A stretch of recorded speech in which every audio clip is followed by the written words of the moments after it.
Halo, jumpa lagi bersama saya Andri Haryawan di Coba Gadget. Kali ini saya pengen review Redmi Note 8 Pro di tahun 2020. Kira-kira sih apa perbedaannya dibandingkan Redmi Note 9 Pro keluaran terbaru dari Xiaomi atau Redmi di 2020. Dari segi layar, dia dibekali dengan layar 6,5 inci yang lebih kecil dari 9 Pro dan full view display dengan water drop kamera di atasnya, sedangkan 9 Pro itu O display kamera di atasnya dan cukup oke dan cukup keren sih. Di bagian kanan terdapat tombol volume bottom dan satu tombol home power yang berwarna silver dan cukup keren sih kalau menurut saya. Di bagian atas masih terdapat infrared sensor yang berfungsi sebagai tombol remote TV, AC, dan lain-lain. Di bagian kiri terdapat SIM card tray hybrid yang bisa diganti dengan memori eksternal atau dual nano SIM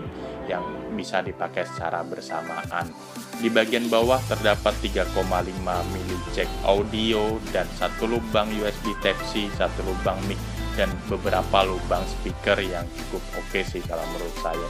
Secara keseluruhan, secara fitur atau secara yang colok-colokan atau lainnya itu hampir sama dengan 9 Pro sih. Perbedaannya di kamera depannya dia punya resolusi 20 megapiksel yang lebih besar dibandingkan 9 Pro yang 16 megapiksel. Kalau Anda penyuka selfie sih saya sarankan lebih baik ini sih. Belakang bodi pada HP ini cukup keren sih dan cukup stylish sih. Dia dilengkapi dengan bodi Corning Gorilla Glass 5 dengan warna putih atau warna white pearl yang kata Redmi sih cukup elegan dan cukup keren. Kalau saya sih lebih suka bodi pada HP ini dibandingkan Redmi Note 9 Pro. Lebih futuristik ini dibandingkan Redmi Note 9 Pro dan bodinya cukup kokoh dan cukup keren sih.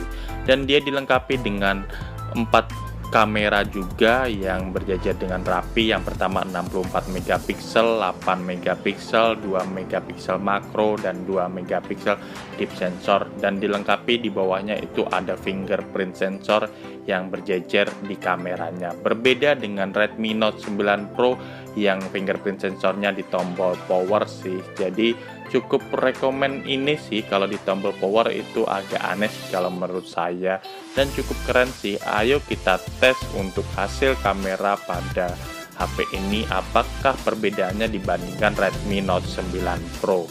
Ayo kita tes aja hasil kamera utama di HP ini. Pada kamera belakang HP ini seperti ini. Untuk foto yang pertama seperti ini, dan untuk foto yang kedua 64 megapiksel hasilnya seperti ini.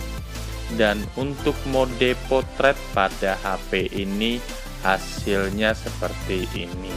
Ya cukup oke sih kalau menurut saya. Dan kita tes hasil foto selfie biasa pada HP ini seperti apa sih? Apakah beda dengan Redmi Note 9? Nah, hasil fotonya seperti ini, foto biasa, dan hasil foto potretnya seperti ini. Secara hasil foto sih masih worth it aja sih HP ini dipakai di 2020 dan cukup bersaing dengan Redmi Note 9 Pro. Apabila budget Anda lebih kecil, lebih baik beli HP ini karena selfie kameranya itu 20 megapiksel dan aplikasi yang terdapat di sini cukup oke sih. Dan kita lihat tentang telepon pada HP ini, apakah spesifikasinya yang ada di dalamnya. Di sini tertulis spesifikasinya dia mempunyai RAM 6 GB dengan octa-core max 2 GHz dan dia dilengkapi dengan memori internal 128 GB yang cukup besar. Jadi tanpa memori eksternal sih sudah cukup worth it aja sih. Dan versi kernelnya seperti ini dan penyimpan internalnya masih tersisa 112 GB. Mungkin sudah dipakai beberapa giga untuk memori bawaan dan memori yang sudah saya install. Setelah kita lihat spesifikasi yang cukup lengkap di HP ini, ayo kita tes untuk melihat video di YouTube atau nonton film di YouTube pada HP ini. Seperti apa sih untuk nonton video, nyaman atau enggak kita kalau menonton video lama-lama. Ini sudah saya buka dan ini nonton video 4K untuk balapan, dan untuk videonya sih saya tonton di resolusi yang cukup gede atau cukup pixelnya cukup gede. Untuk layar Corning Gorilla Glass-nya seperti apa sih? Dari segi nonton hasil video cukup cerah dan cukup nyaman sih kalau kita menonton video, dan kita bisa lebarkan layarnya sampai maksimal kalau kita pengen nonton yang lebih layar lebar. Jadi untuk full view display-nya terlihat banget tuh, dan kameranya juga terlihat waterdrop-nya. Untuk hasil nonton videonya sih cukup bagus kalau kita pengen nonton video YouTube atau nonton video Netflix atau lainnya. Jadi cukup worth it sih bagi Anda pecinta nonton video drakor, video film atau video lainnya. Setelah kita nonton video, ayo kita tes untuk bermain game Mobile Legends di HP ini. Untuk settingan dia bisa di mode high frame rate yang cukup keren sih, dan masih smooth-smooth aja untuk settingannya di mode high frame rate. Dan saya bermain Mobile Legends nggak ada kendala apapun sih di Redmi Note 8 Pro ini. Sama dengan Redmi Note 9 Pro juga nggak ada kendala apapun. RAM 6GB sudah cukup mumpuni untuk bermain game kelas Mobile Legends yang cukup ringan sih. Game Mobile Legends aja cukup ringan, yang ini bisa dibabat dengan habis, apalagi game PUBG sih. Kita tes aja nanti sekilas untuk permainan game PUBG seperti apa sih. Dan dalam bermain Mobile Legends baterainya cukup hemat sih, dan cukup keren sih kalau menurut saya. Dia cuma berkurang 5% dalam satu kali pertandingan Mobile Legends yang berkisar antara 20 menit atau 30 menitan pertandingan Mobile Legends. Cukup hemat dan cukup oke sih, masih worth it aja lah 4500 mAh untuk bermain Mobile Legends. Dan ini kita tes untuk bermain PUBG. Sorry, ini cuma screen recording dari PUBG. Saya tidak bermain PUBG secara langsung sih. Dan ini cuma screen recording. Saya sengaja screen recording karena gamenya cukup berat untuk kita download. Daripada kita download menghabiskan kuota, lebih baik kita tonton aja screen recordingnya. Bermain PUBG cukup lancar dan cukup smooth sih di mode yang tertinggi. Cukup oke banget sih.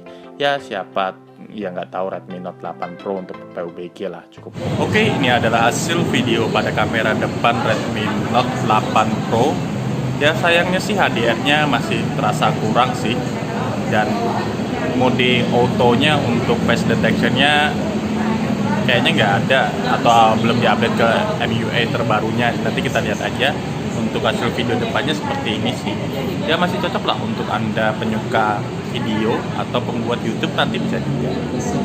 Ini adalah hasil video pada kamera belakang. Dia resolusinya ini 1080 pixel. Saya malas pakai 4K karena terlalu besar hasil videonya, dan cukup oke sih kalau orang bilang hasil videonya.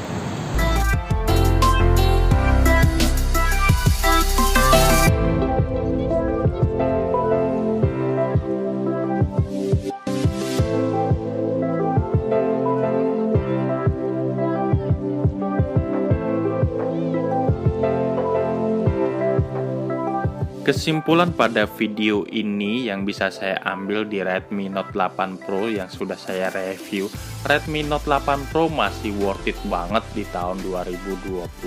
Dibekali RAM 6GB dan memori internal 128GB yang bisa membantu kita menyimpan data dan menyimpan foto lebih bagus sih, cukup oke. Dan inilah spesifikasi lengkapnya di bagian sebelah kiri. Silahkan lihat spesifikasi lengkapnya, apa aja sih kelebihannya dan apa aja sih kekurangannya. Dibandingkan Redmi Note 9 Pro yang saya suka, Redmi Note 8 Pro ini kamera depannya 20 megapiksel lebih besar dibandingkan Redmi Note 9 Pro. Sedangkan baterainya saya lebih suka di Redmi Note 9 Pro karena dia 5000, sedangkan di Redmi Note 8 Pro cuma 4500 mAh. Dan secara bodi belakang sih saya lebih suka Redmi Note 8 Pro karena bodinya yang tadi Corning Gorilla Glass 5 dan tidak menempel sidik jari dibandingkan Redmi Note 9 Pro. Itulah yang kesimpulan menurut saya yang paling saya dapat di Redmi Note 8 Pro. Secara keseluruhan HP ini masih worth it banget sih, apalagi yang harga terendahnya bisa di 2,8 sampai 2,9 juta. Mending beli ini sih dibandingkan beli Redmi Note 9 biasa. Saya rekomendasikan Redmi Note 8 Pro. Dan jangan lupa subscribe, like, share, dan komen video saya di bawah ini biar saya berkembang lebih baik lagi. Dan salam dari saya Andri Haryawan di Coba Gadget, dan sampai jumpa di pertemuan video saya berikutnya. Terima kasih.